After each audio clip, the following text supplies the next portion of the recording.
Hey guys, this is a Patreon Q&A. If you would like to be in next week's video, simply check out the link in the description and you can sign up there. Also, I'm going to be going into spoilers for all the series I'm going to be talking about. MajinBoros asks, when do you think we'll get to the point of where we see Blast and his friends, and how will we go up to that point after the Neo Heroes arc, or do you think they'll show up in the arc? So your guess is as good as mine as to when Blast will come back in the manga or the webcomic. I didn't expect him to show up in the manga when he did anyway, so he could show up in the next chapter for either continuity. But in my opinion, at least, I think we won't be going into Blast and his space friends for a while, like years, because both continuities have a lot of things to establish before that, so it would make more sense for one to kind of just go into those individual storylines before we open up the big can of worms with Blast and his space friends, because that's like Endgame stuff. But let me go into what I think is going on here with Blast and his space friends, because I think it was kind of revealed to us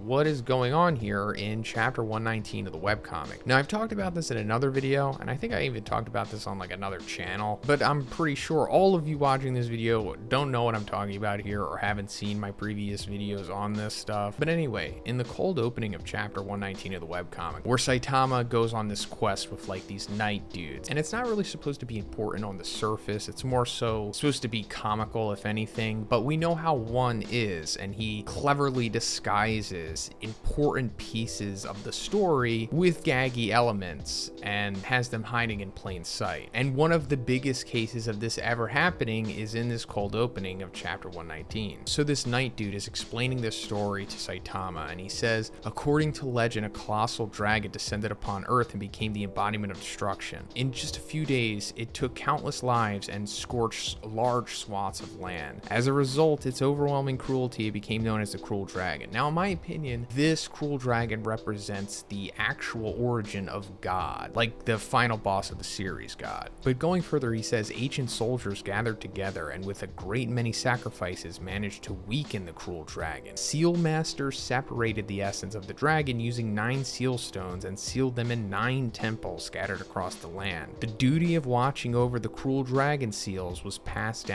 to our branch known as the Saints. Those who believe themselves to be dragonborn and are plotting to resurrect the Cruel Dragon belong to an organization known as Deathbone. So I'm thinking that this is like the Endgame and the true story of One Punch Man. God came to Earth back in the day, and then ancient soldiers gathered together, whoever they were, and then the Seal Master separated his essence into 9 seal stones, and I think these seal stones are the cubes that we see, since we know that the cubes are related to God, because if you touch them, you can seemingly communicate with him. Also, when Saitama, Flashy Flash, and Monako observe God, he's kind of in like that fetal position, because I think that's the initial seal that was put on him. He was put inside like a big hypercube or something, and then that hypercube was divided into individual black cubes that we see in the series, especially the ones that Blast is tracking down. And that brings us to the duty of watching over the Cruel Dragon seals was passed down to our branch known as the Saints. I think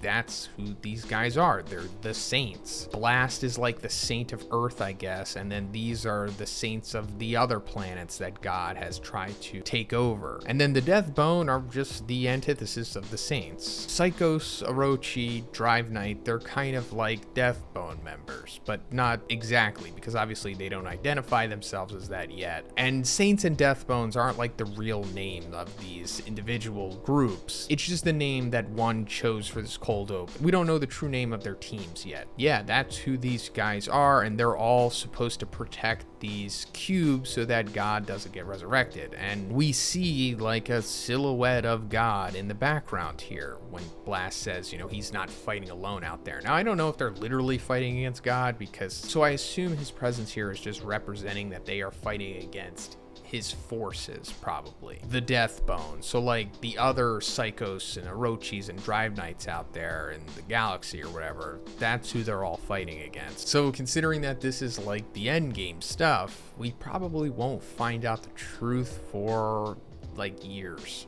Anomaly asks, regarding quirks for My Hero, would you want some alien origin, or maybe possible if Horikoshi does a time skip or future sequel, focus on said aliens? Or how would you want quirks to be explained if they do have alien origins? So, to be honest, I'm not even really sure if Horikoshi is going to go this deep I mean, I know I talked about it in my video I released on Thursday, but if we do get an explanation, I'm thinking it will just be like in one chapter's exposition probably. I don't think we're going to get any kind of time skip unless it's like in the last chapter, kind of like Demon Slayer, and I highly doubt we're going to get a sequel to My Hero at all, let alone it being in the future or something. And if we did, I don't think it would focus on aliens at all. But in my opinion, how I would want quirks to be explained if they had alien origins, I really don't have any kind of preference, to be honest. I would just like them to be explained at all, whether it be alien or not, because I just have this feeling that he's not ever going to explain it at all, and it's kind of just going to be like, hey, you know, quirks just came one day and that's it. Mr. Toby 1018 asked, do you think Boros would change if he was alive and aware of God? Would he care? And if so, do you believe he'd join Blast's team? So that's a great question, and I really don't know. I don't think he'd join Blast's team because Boros definitely isn't like a good guy, and we don't know what he was like before he was influenced by God, and it was never confirmed that he was. It's just my suspicion that he was. But also, in my opinion, he was unknowingly influenced by him. So, I mean, maybe he would try to rebel against God because he wouldn't want to be controlled by him, seen as a puppet possibly, but then again, I'm not really sure. But I just wish we had more insight into how Boros' mind works, to be honest. But I'm more inclined to think that he'd be more chaotic about it rather than being benevolent and trying to help with Blast. Samurai asks, I believe I was the first to show you those anime raps and you didn't like them at first, but I have one here and I want you to try it if you don't mind. You probably still won't like it, but hey, maybe you will. So I watched this rap and it's good. This guy definitely has talent. And it's not that like I don't like it, it's just that I'm not the audience for this. I understand why people like this, and clearly this guy has like 1 million views, so he's doing something right, but it's just not for me. But I see the talent and the appeal for sure. Delamante asks, Katakuri versus Zoro.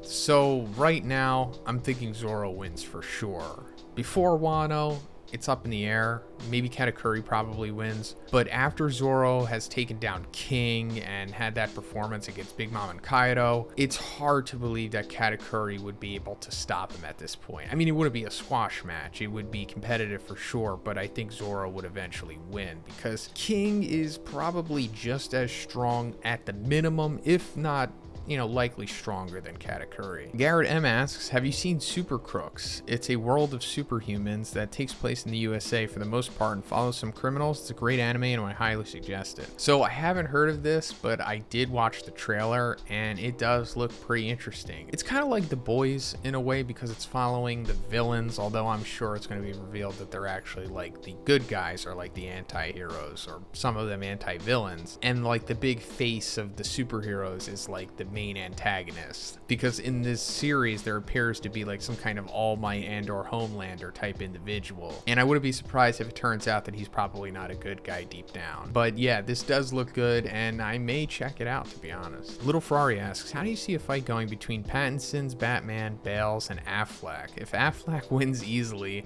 what if Pattinson and Bale team up against him? So yeah, you did see where this is going. It does seem like Affleck lives in a world where humans are much stronger than the other universes because, you know, he comes from the Snyderverse where things are extrapolated, and Pattinson and Bale's universes are more realistic and grounded. So I'm thinking that Pattinson and Bale would have to team up to take down Batfleck. And would they win at that point?